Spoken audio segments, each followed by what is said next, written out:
আমাদের গ্রামের ভিউটা অনেক সুন্দর, কিন্তু আমাদের গ্রামে এখন বৃষ্টি বাদলের জন্য কিছু হচ্ছে না। তার জন্য দেখেন ব্যাট করা হচ্ছে, কাগজ দিয়ে পলিথিন দিয়ে ব্যাট করা হচ্ছে।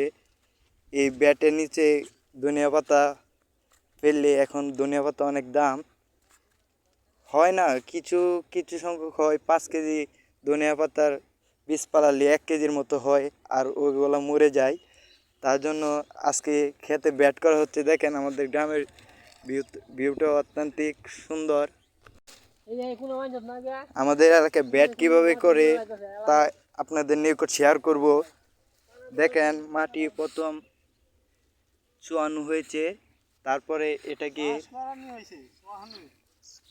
আমাদের কিশোরগঞ্জের ভাষায় এটাকে ক্ষেত চুয়ানো বলে, আর আপনাদের এখানে কি বলে এটাকে অরিজিনালি এটাই চাষ করা বলে।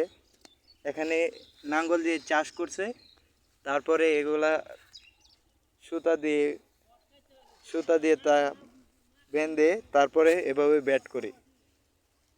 ব্যাট করার পরে যে বৃষ্টি ফোঁটাটা সেটা আসলে জমিতে পড়ে না।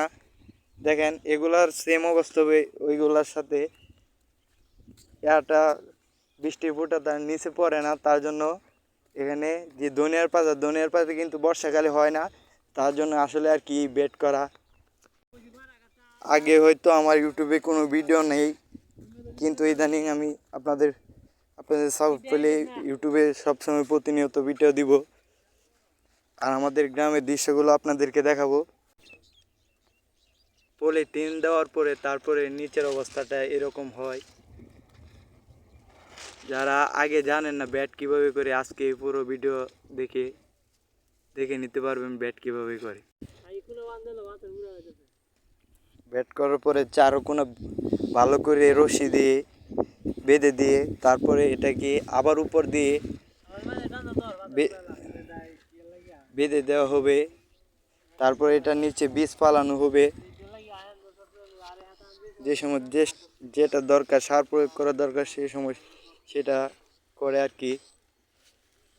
আমরা দেখতে পাচ্ছি সবাই এখানে কাজে ব্যস্ত।